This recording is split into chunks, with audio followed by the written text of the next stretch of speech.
Smash is like any form of expression, a language that can be spoken or heard, and that is comprised of basic elements. In writing, you combine words with punctuation and follow the rules of grammar to create coherent sentences. In music, you combine notes to create a melody and you set it to a rhythm. In visual arts, you combine color, composition, and shapes to create a stimulating image. A professional in any one of these fields can identify a work's creator by examining the usage of these basic elements. Every author, musician, and artist has a distinct flavor that marks their work. But how many Smash players could you recognize from game footage alone? I find that the higher you go up the ranks, the more recognizable players become. The stronger a player is, the more adept they are at both forming ideas and expressing them through gameplay. And just as an art critic who has studied art her whole life is more prepared to identify different works of art, top Melee players are typically better at noticing distinctions in each other's gameplay. By now you might know that you've been watching Mango, who carries his Falco with one of the most distinct playstyles in Melee. He is the master of aggressive mix-ups, always moving forward but rarely in the same way twice. One of his signature sequences is the fade-back aerial to F-smash. He conditions his opponent to expect an aggressive option and pounces with this sequence the moment they set up to prepare for his next aggressive maneuver, hitting them with Falco's strongest move. And once Mango puts his opponent on the back foot, he keeps them there. There's a unique thrill to watching Mango that you rarely get with other players. It's part of what makes him a fan favorite. Because he has achieved such a high level of mastery with Falco, watching him play is like watching an expert jazz musician play on their favorite instrument. You don't know what you're going to see or hear, but you know you're going to feel something. Whether it be Smash, art, writing, or music, there are two key components when it comes to expressing an idea: the substance and the medium. The substance is what your idea actually is. In a fighting game, it can be something as simple as, I want to approach my opponent, or I want to avoid getting hit. The medium is how you go about actually implementing the idea. Depending on the combination of your character's tools and the game's engine, implementing the approach idea might mean closing space with a jump, a wave dash, or a special move that dashes forward. The mark of a strong player is one who formulates ideas of strong substance and puts themselves in a position to implement those ideas effectively in the game. And to do so, you need to be playing a character whose tools line up with your intentions. Let's consider Melee Fox. He is often considered the most flexible and best character in Melee. He can be played in several different ways while still getting the job done. That's part of what makes playing him so fun. There's a clear path from idea in your mind to execution in real time. He is best in class in virtually every category, including comboing, rushdown, recovery, and edgeguarding. Let's take the fundamental idea of approaching. How well can you implement this idea with Fox? Fox has a solid dash dance, very fast aerials, a burst dash attack, a far-reaching down tilt, an aerial that counters crouch canceling, and a frame 1 invincible shine that can be jump cancelled into an attack, a wave dash, a grab, or another shine. So as a defender, you can't consistently rely on any singular defensive option. Most characters try to evade Fox with movement or try to preemptively outrange him with safe maneuvers like Marth's auto-cancel Nair or fade-back fair. But there's no foolproof option to avoiding a Fox who wants to approach. Fox can leverage his solid dash dance to maintain a threatening presence right outside of his opponent's effective range, then use tools like his burst options or full hop to close space effectively. Once you're in, Fox can maintain advantage extremely well. Although IBDW jokes a lot about abusing full hops, he's actually a master of the style I've just described. He uses full hop to close space when he sees an opening, and either gets a whiff punish, or establishes himself inside your space, where Fox is king. So when it comes to approaching an opponent, Fox can push it just about as far as any character can. The only other character who comes close to a consistent approach method is Falco, thanks to his lasers. In either character's case, you need to master essential skills like recognizing how and when to close space, how to manage your position outside your opponent's effective range, and how to maintain your advantage once you're in. If you can't do the last one, then approaching isn't worth doing in the first place. On that note, I would point out that the meta for many Fox players has devolved quite a bit this past year. This is what happens when a Fox player has trouble maximizing those skills I just listed. If you can't master every single one, then it feels like every time you approach, you either lose, or it wasn't worth approaching in the first place. As a result, Fox players start playing a non-interactive style, running away on platforms. Fox is actually still quite good at this style, but frankly, if you're playing Fox and prefer not to approach or lack the confidence to do so, there are other characters that better highlight the skills you're actually using in the game. But I think there's a deeper problem on this front. It's not that Fox players are incapable of learning these skills, it's that they're led to believe that there's no alternative. This is a result of spacey main propaganda on Twitter and Twitch. Many Fox players point to Zane's dominance over Spaceys as a symptom of Fox's downfall, but at this point, Zane has established himself as a top 5 player in his own right, and you aren't losing to him because the matchup might be slightly less than even. If you don't believe that this is all part of a systematic campaign to influence public opinion, then consider that for the last 2.5 years, Leffen, who spearheads the spacey main propaganda crusade, had actually not lost to a single Marth player besides Mewtwo until just recently when he lost to Zane at the Big House 9.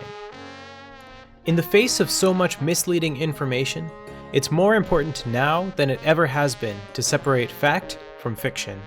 But I digress. Let's return to one of the key questions. How well can my character live up to the substance of an idea? In Melee, there are 10 to 15 viable characters for competitive play.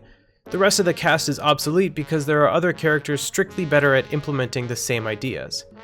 A conversation I once had with Duck puts this into perspective. We were talking about Donkey Kong, and he pointed out that DK is the best in the game at some of the things he does. For example, there are numerous situations in which DK with a grab is better than any other high tier with a grab, and there are several situations in which DK has the best edgeguarding in the game. But a character like Kirby has virtually no benefit that compensates for his shortcomings when compared to Puff. You can say the same for Roy with Marth, or for Pichu with Pikachu. It's like writing an essay with a stick in the sand instead of a pen on paper, a lot more effort for a less impactful result. This concept is where you can draw a distinction between Melee and Ultimate. Almost every character in Ultimate is the best at something that they do, even characters that many consider low tier.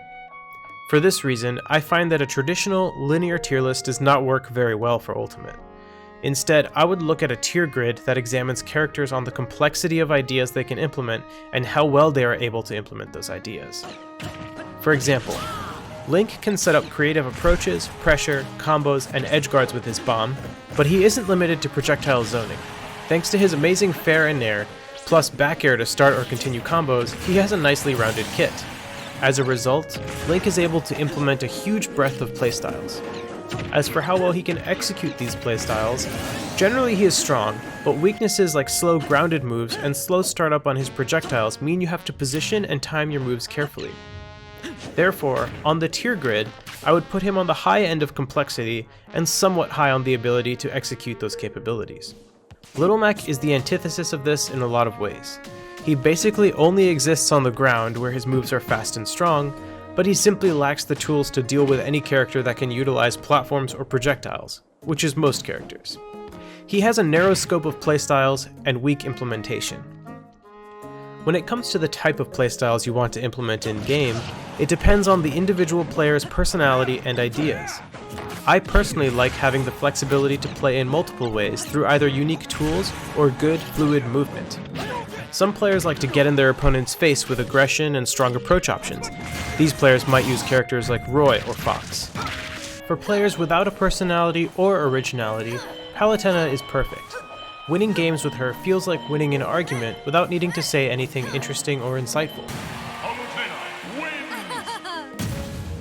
I've gone ahead and filled out the rest of the chart. The image is also linked in the description.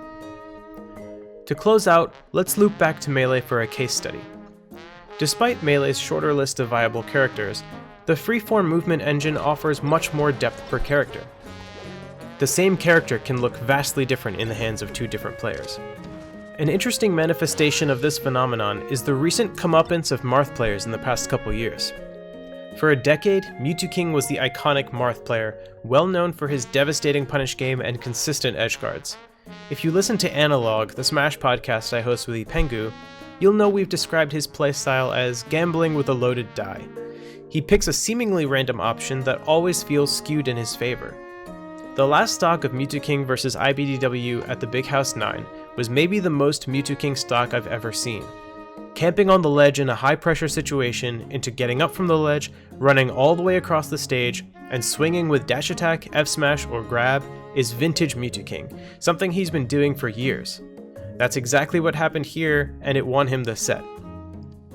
But whereas Mango pushes all of Falco's strengths to their maximum, Mewtwo plays the way he wants to and just borrows some of Marth's tools. He focuses on one or two very specific aspects of the character, and his personal skills compensate for the rest. It's also why he tends to switch characters. The game plans he develops aren't robust enough to cover every matchup with Marth. Zane is the contrast here. He juices every one of Marth's strengths. You won't see him go for a wild, gambling option like Mewtwo, but you will see him win neutral 50 times in a row. This is perfectly showcased in his sets against Amsa, in a matchup where Marth cannot rely on devastating punishes, but instead needs to outmaneuver and outspace his opponent at every turn. And Zane has achieved such mastery over this that he can apparently beat Amsa twice within a 5-second margin. Unlike Mewtwo's Marth, when you watch Zane, you feel like you're watching a guide on how to play Marth. As a result, other Marths have finally been able to follow the road Zane has paved, instead of trying to imitate Mewtwo's unimitatable style. Speaking of paving the way, it's now been more than a year since Armada officially retired from Melee singles. His Peach was a titan in the Melee meta, for years walling out all non-gods who wanted a shot at glory. Since then, only 2 players have shown any promise at putting the spotlight back on Peach. Those 2 players are Laud and Triff. Triff is the #1 player in Spain and was ranked 12th in the world on the 2019 Summer MPGR after earning wins on the likes of Mewtwo, Amsa, and Fiction. He was also voted into Smash Summit, where he claimed victory over Zane and IBDW, ultimately placing 9th. Laud is currently unranked. Since starting med school last year, he has been largely inactive in the competitive scene. But that didn't stop him from showing up to Super Smash Con 2019 and placing 4th over almost every top 10 player. And it didn't stop him from handing Hungrybox his first ever game loss to a Peach player at Shine 2019, a set that was commentated by Armada himself. He's also a world-class teams player, placing top 5 in almost every major teams tournament of 2018. Though I have to admit my bias here, because not only am I his teammate, but he's my brother. The most interesting thing about Laud and Triff is that, despite being the 2 most distinguished active Peach players, their playstyles could not be more different. Triff plays to emphasize Peach's strengths and forces his opponents to play his game. Peach's float mechanic is unique in Melee and requires the user to have a strong knowledge of positioning and timing to win neutral. Triff is a master of this, making himself very hard to hit while maintaining a threatening presence. For up-and-coming Peach players, Triff is the Peach I recommend you watch. He maximizes Peach's strengths in the way that Zane maximizes Marth's. Laud, on the other hand, doesn't play like a Peach player. Rather than creating a Peach-style game plan, he uses Peach's tools to outplay his opponents at their game plan. Against the likes of Zane, Laud tries to outplay him in the dash stance using his grounded footsies and compensating for Peach's lower speed with turnip control. When he plays S2J, he's meeting Falcon air-to-air and utilizing niche techniques like hyperfloats to get openings. And once Peach gets an opening, she hits harder than most of the cast. The difference in Laud's approach to the character also partly explains how he was able to push Hungrybox further than any other Peach has. He is meeting Hbox at his own game plan with a bit of Peach-specific tools mixed in. He moves through the air like Puff, calling out landings and defensive options, and to compensate for inferior air mobility, he utilizes Float to mix up timings and Turnips to control space and limit Hbox's options. It's still not an easy matchup for Peach, but people said the same thing about Falcon and Marth versus Puff a few years ago. It only takes one player with a new set of ideas to open the floodgates. Laud's unique approach to the game is extremely taxing for his opponents. He takes a matchup his opponent's character traditionally wins and hamstrings them at what should be their points of strength. By the end of Laud's loser semi set against Zane at SmashCon 2019, you can see that even though Zane won the set 3-1, Laud pushed him to his absolute physical limits. You only need to talk to Laud and Triff to know just how differently they think about the game. 2 vastly different players with different ideas, playing the same character, even using the same color. I like to think of them as the yin and yang of Peach, and I think they both have a lot to learn from each other. Hopefully we get to see more of them both in the near future. Now that you've gotten an in-depth look at how a character can help bring your ideas to life, you're probably asking yourself, Where should I start? If you're truly unsure by now, then start by looking at the players who excite you. Try and replicate what they do, and you'll start noticing all the nuances that go into making their ideas a reality. I know I covered quite a bit in this video, but this is one of the most fascinating topics in fighting games, and choosing a character is one of a competitor's most difficult choices.